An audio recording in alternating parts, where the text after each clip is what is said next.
Library catalog data is often full of geographic references. Geographic information can be embedded in library catalog records in many ways, including geographic subject headings, places of publication, title and note keywords, and even sometimes as geographic coordinates. However, text-based catalog search systems don't fully leverage the potential of this geographic information for spatial searching. One of the goals of this library lab project was to geocode a test set of 1700 Hollis catalog records, explicitly relating geographic information in the bibliographic record to latitude and longitude points on a map, thus enabling geospatial search and discovery. This demo will highlight features of the test system as well as present two potential use case scenarios for spatial searching. Let's take as our first scenario the topic of World's Fair. Here's a Hollis catalog search for World's Fair. There are lots of text results to scroll through. It is difficult to search through these results to identify geographically relevant resources. If you click on the region facet, there is an alphabetical list of associated geographies. But what if we were only interested in World's Fairs taking place in Europe? We'd have to click through every European city in this list where we knew a World's Fair was held, and then view the results separately by individual geographic keyword. Alternately, searching the terms Europe with World's Fair in Hollis will provide a very limited set of useful search results, missing many relevant resources, because the geographic keywords in the bibliographic data are typically more specific than the term Europe. Now here's the same search using a geographic search interface. In the query box, type World's Fair and click Search. Here you can see there is data all over the globe related to World's Fair. The red markers represent the most relevant resources for the search, which are also shown in the results table of contents list below. And areas where other resources exist are represented by the heat map, indicated in grayish background colors. The darker the area of the map, the more references there are in that area.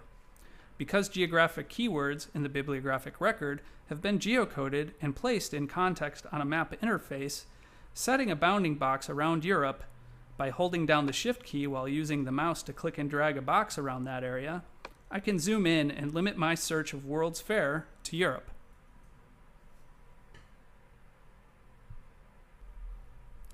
Hovering over an icon, you'll notice that the associated bibliographic information is highlighted in the table of contents below. This marker shows a publication about the Brussels World's Fair. Clicking through some of these other icons, we can begin to see where World's Fairs have taken place in Europe and what sort of resources exist for each location. Clicking on the Paris icon will retrieve a list of Paris results with individual bibliographic information, including search relevancy ranking and the term from the Hollis record that was geocoded. Clicking on a title opens the Hollis bibliographic record. Looking at the bibliographic record in Hollis, you can see where Paris as a keyword has been geocoded. Clicking the X closes the pop-up list for Paris. You can reset the map by clicking on the Reset button and zoom back to the full global extent by clicking on the globe icon. Now you're ready for a new search.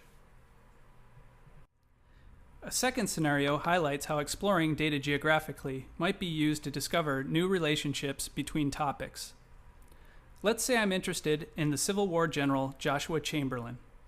If I search his name, I retrieve several results. Notice the cluster of markers in the northeastern United States.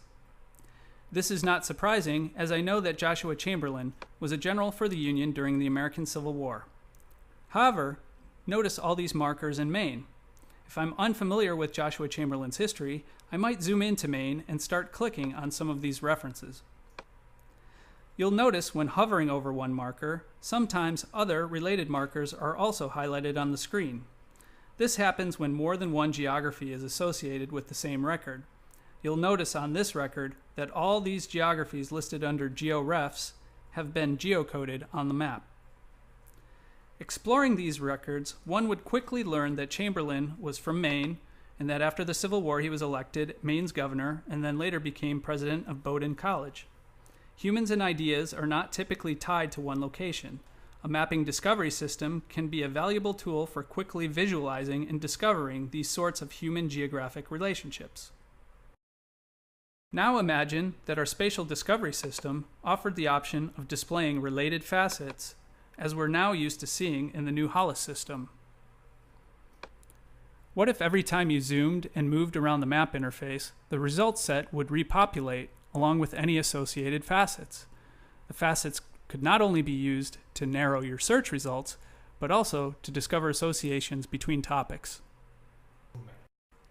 So, for example, with Joshua Chamberlain, if you were to highlight Maine in the map interface, you might see facets like governors and Bowdoin, while if you were to move the map extent near Gettysburg, you might see a different set of related facets, like Little Round Top, where he fought, or Robert E. Lee, who surrendered to Chamberlain at Appomattox. Using a geographic interface to explore data would provide a new and valuable way of discovering geographic associations between two or more topics not available in a traditional text-based library catalog. Please explore the 2 demo systems provided on this webpage. Use the feedback form provided to let us know what you think. We're very interested in hearing about your ideas about potential use cases and library applications that could be integrated with a geospatial catalog search and discovery system.